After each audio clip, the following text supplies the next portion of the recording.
সম্মানিত দর্শক সবাইকে শুভেচ্ছা সহ স্বাগত জানাচ্ছি খেলার জগৎ অনুষ্ঠানে। আমি মিশু চৌধুরী আপনাদের সাথেই আছি। আমাদের আজকের পর্বটি সাজানো হয়েছে দেশি এবং বিদেশি খেলার খবর দিয়ে।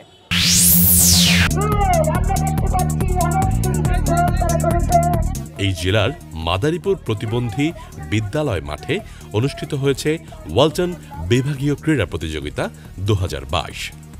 প্রতিযোগিতার উদ্বোধন করেন ওয়ালটন গ্রুপের জ্যেষ্ঠ নির্বাহী পরিচালক FM ইকবাল বিন আনোয়ার ডন।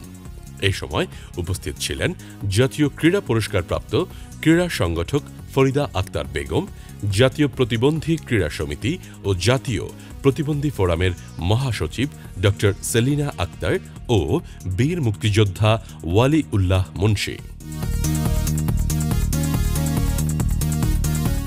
জাতীয় প্রতিবন্ধী ক্রীড়া সমিতির আয়োজনে অনুষ্ঠিত 2 দিনব্যাপী এবারের প্রতিযোগিতায় অংশগ্রহণ করেছিল 4 শতাধিক বিশেষ শিশু কিশোর।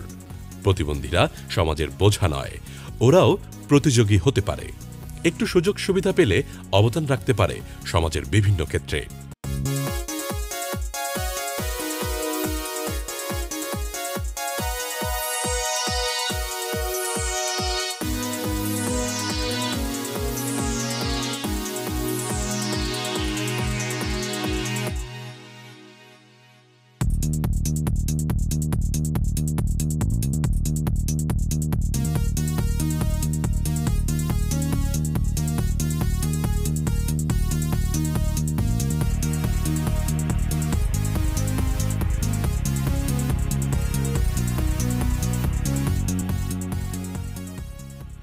উদ্বোধনী দিনে ফুটবল ইভেন্ট অনুষ্ঠিত হয়। এই ইভেন্টে শেষ মাদারীপুরকে 1-0 গোলে হারিয়ে চ্যাম্পিয়ন হয়েছে NASPD ফুটবল দল।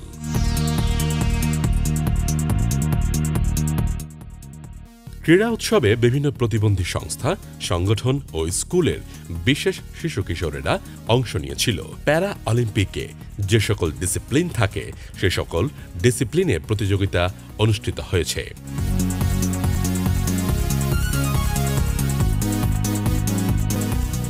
প্রতিযোগিতায় চ্যাম্পিয়ন রানার্স আপ দলকে ট্রফি দেওয়া হয়েছে।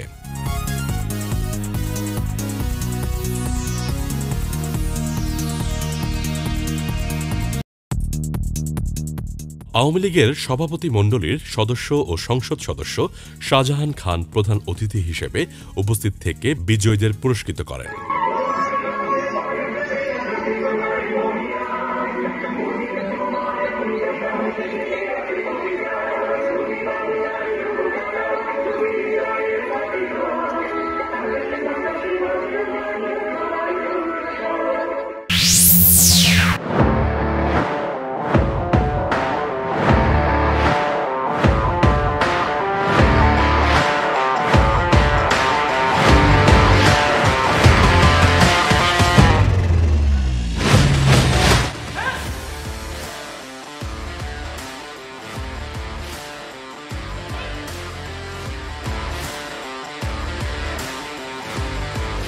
দর্শক, খেলার জগৎ অনুষ্ঠানে ক্রীড়া ব্যক্তিত্ব পর্ব আছে, সেখানে আমরা আজকে কথা বলবো বেশ কিছু খুদে তাইকোয়ান্দো এবং আরও কিছু প্লেয়ার আছে যারা এই পর্বে বা এর মধ্যে এই পর্বে তাদের কয়েকদিন আগে যে অর্জন আছে সেই অর্জনটা নিয়ে কথা বলবো। অর্থাৎ তারা আসলে থাইল্যান্ড থেকে ঘুরে এসেছে। সবচাইতে বড় যে ব্যাপার সেটা হচ্ছে বাংলাদেশে এই মুহূর্তে তাইকোয়ান্দো প্রতিটা স্কুলে, প্রতিটা কলেজে, প্রতিটা ইউনিভার্সিটিতে সবাই এই খেলাটার সাথে পরিচিত এবং এই খেলাটা বাংলাদেশে এখন জনপ্রিয় খেলার মধ্যে অন্যতম। এই যে দেখতে পাচ্ছেন আমার পাশে আসলে বেশ কিছু প্লেয়ার আছে, তারা আসলে ইতিপূর্বে এই যে বুড়িরাম থাইল্যান্ড থেকে আসলে এই মেডেল তারা আসলে পেয়েছে 2022 সালে। এই মেডেলটা অর্জনে তারা নিজেদেরকে কিভাবে প্রস্তুত করেছে সেই বিষয়গুলো একটু শুনবো।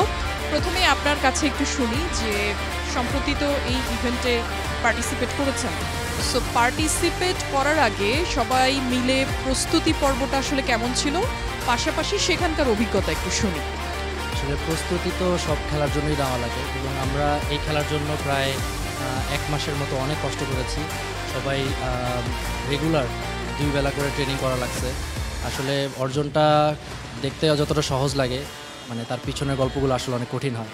তো সেই কঠিন পর্যায়গুলো পের হয়ে আমরা আসলে এই অর্জনটা সবাই পেতে সক্ষম হয়েছি। আচ্ছা, আপনি বেস্ট প্লেয়ার হয়েছেন, সেই বেস্ট প্লেয়ার মানে আর কেউ হয়েছে কিনা, বা এই যে বেস্ট প্লেয়ারের ট্রফিটা আপনার হাতে, পাশাপাশি মেডেল আপনার হাতে, মানে আপনাকে দেখতে কিন্তু একদম ভীষণ ভালো লাগছে। এটা একটা inspiration of our others player. So এই বিষয়টাতে কি বল? আসলে আমি নিজেও মানে ভাবতে পারি নাই যে বেস্ট প্লেয়ার হয়ে যাব। আসলে কষ্টটা করেছি, মানে আশা ছিল অনেক বড়, চেষ্টা করেছি সব দিয়ে। অনেক ভালো ভালো প্লেয়াররা ছিল ওখানে, ফিলিপিন এবং আরও কয়েকটা দেশের খুব ভালো ভালো প্লেয়াররা ছিল। কম্পিটিশনটা আসলে অনেক টাফ হয়েছে। তারপরে যখন বেস্ট প্লেয়ারের অ্যাওয়ার্ডটা শুনি আসলে অনেক মানে খুশি লাগে। এবার তুমি বলো, তুমি যখন থাইল্যান্ডে গিয়েছিলে, হ্যাঁ, তখন ওখানে যখন গেলে, যখন খেললে, সেটা কেমন লাগলো? অনেক ভালো। খেলেছিলে যখন ভয় পেয়েছিলে? না। তোমার নামটা কি বলো তো? আমার নাম জাফরিন রহমান অরোরা। অরোরা, ওকে। তুমিও একটা ট্রফি পেয়েছো, সাথে একটা মেডেল পেয়েছো। তো ওখানে যখন প্রথমে বিদেশে যাচ্ছ, থাইল্যান্ডে যাচ্ছ, এর আগে খেলতে কখনো গিয়েছো? না, এবার আমি প্রথমবার বিদেশে গিয়েছি। আর আমার প্রথমে যাওয়ার পরে একটু ভয় লেগেছিল, কিন্তু মেডেল পাওয়ার পরে আমার আর ভয় লাগেনি। আর আমি সামনে আবারও চেষ্টা করব। এটাই কি প্রথম আসলে বিদেশের মাটিতে খেলতে যাওয়া, নাকি এর আগেও ট্যুর করেছেন? আমার হচ্ছে এই প্রথমই বিদেশের মাটিতে হচ্ছে খেলতে যাওয়া। এর আগে হচ্ছে বাংলাদেশে অনেকগুলো ম্যাচ খেলেছি, ওখানেও আমি হচ্ছে মেডেল পেয়েছি। এই ফার্স্ট হচ্ছে ইন্টারন্যাশনালি হচ্ছে মেডেল পাওয়া আমার।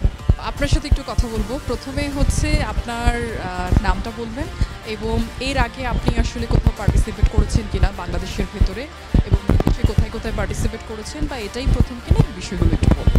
আমার নাম উজ্জ্বল কুমার দেব। আমি বাংলাদেশে 2008 থেকে আমি ন্যাশনাল চ্যাম্পিয়ন, এবং বিদেশের মাটিতে আমি বেশ কয়েকবার খেলেছি। তার মধ্যে Australia, Canada, America, UK, Malaysia, Nepal, এবার থাইল্যান্ডে আমি খেলে আসলাম।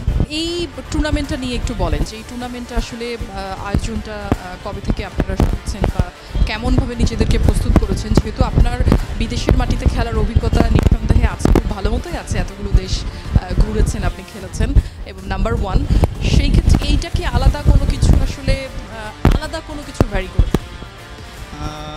আমরা আমাদের ম্যাচের আমরা ইনফরমেশন পাই আমরা 1 মাস আগে। তারপর থেকে আমরা গেমের জন্য আমরা রেডি হওয়া শুরু করি। 1 মাস হচ্ছে আমাদের প্র্যাকটিস টাইমটা আমরা পেয়েছি। তো এর মধ্যে আমরা নিজেদেরকে খুব ভালোভাবে গুছিয়ে নেওয়ার চেষ্টা করেছি, যাতে আমরা ভালো খেলতে পারি, এবং তাদের ফলশ্রুতিতে আমরা সবাই একটা অ্যাচিভমেন্ট করেছি, এবং বাংলাদেশের নাম আমরা বিদেশের মাটিতে রাখতে পেরেছি। আর এই গেম সম্পর্কে যদি বলি, আমাদের করোনার সময় আমরা কোনো গেম খেলতে পারিনি। এতে আমাদের অনেকটা খারাপ একটা প্রভাব পড়েছে প্লেয়ারদের উপরে, কিন্তু এই গেমটার মাধ্যমে আমরা আমাদের নতুনভাবে যাত্রা শুরু করলাম করোনার পর থেকে, এবং ইনশাআল্লাহ আমরা আগামীতে ভালো কিছু করার চেষ্টা করব। তাইকোয়ান্দোতে কিভাবে আসলে আসা? আসলে আমার তাইকোয়ান্দোতে আসা হচ্ছে নিজের ইচ্ছা থেকে, যে আমি এটা দেখেছি অনেক ফ্রেন্ডদেরকে করতে, সেই হিসাবে এখানে আসা। তারপরে হচ্ছে আমার জীবনে প্রথম খেলা, আমি কখনো বাইরে গিয়ে খেলিনি। আর আমাদের শিক্ষকদের মানে তাদের কথা আর বলবো কি, যে তাদের অনেক পরিশ্রম ছিল, আমার স্যারের খুব পরিশ্রম ছিল আমাদের প্রতি। মানে আমি অনেক কৃতজ্ঞ আমার স্যারদের প্রতি, কারণ তারা হচ্ছে আমাদেরকে অনেক ভালোভাবে ট্রেন করেছে। আর সুন্দর একটা ক্যারিয়ার গড়ার জন্য এটা খুব ভালো একটা প্লেস। আমি ধন্যবাদ জানাবো আমার স্যারদেরকে, অনেক অনেক ধন্যবাদ রানা স্যারকে, উজ্জ্বল স্যারকে।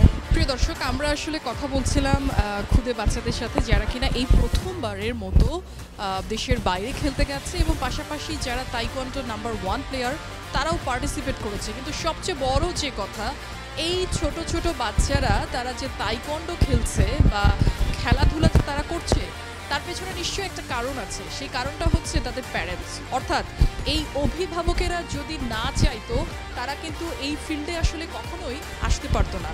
সো সেই অভিভাবকদের সাথে একটু কথা বলতে চাই। একটু বলবেন আপনাদের অনুভূতিগুলো, যে কেন আসলে বাচ্চাদের এই তাইকোয়ান্ডোর সাথে আপনারা তাদেরকে সংযুক্ত রেখেছেন? আমি মনে করি যে পড়াশোনার পাশাপাশি বাচ্চাদের এক্সট্রা কারিকুলামের অত্যন্ত প্রয়োজন তাদের মানসিক বিকাশের জন্য এবং শারীরিকভাবে সুস্থতার জন্য। এখন আমি এজন্যই আমার 2 নাতনি